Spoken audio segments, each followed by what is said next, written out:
This is an oblique landmine shoulder press. All oblique means is you're going to be about a 45-degree angle in a sumo stance. So if I'm doing the landmine press, my sternum and my zipper are about a 45-degree angle away from that. Here's how you set it up. Let's start with the landmine lined up inside of our base of support. So right in my midline, just like this. And I'm not leaning forward into it. I'm standing straight up. So if the landmine wasn't here, I wouldn't fall over. That's one thing to remember throughout the whole set.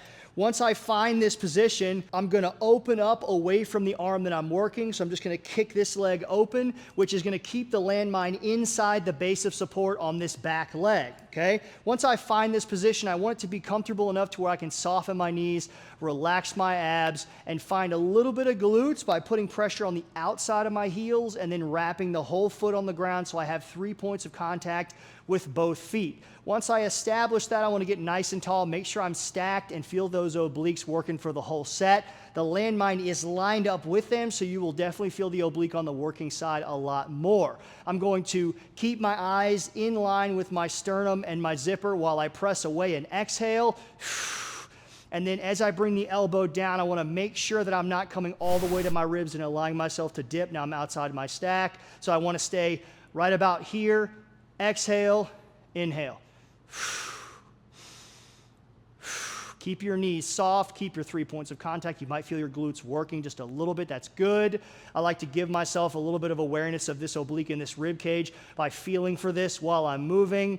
Inhale, exhale. A couple pro tips. When you line your hand up on the landmine, we are looking for pressure in the pisiform, which is this little wiggly bone right here. You want to put that on the landmine and then grip it with your thumb in line. That's going to give you the best line of pull or the best line of push. It's going to connect you with your elbow and your shoulder blade, which is what we want moving and grooving throughout this. When you're pressing, you do not want to shrug your shoulder like this. We want to allow the shoulder blade to upwardly rotate, which is move down and towards the press. Right here, my trap is off. It's very soft, and I'm allowing the serratus, that muscle across the ribs right here, to help pull my shoulder blade out. It's improving shoulder mobility, as well as helping you isolate your shoulders in a very good, healthy way, keeping them stable and strong. Inhale down, exhale up, while keeping your shoulders parallel to the ground the whole time. Like I said before, you don't want to crunch down like this and press through, and you also don't want to be leaning into the press.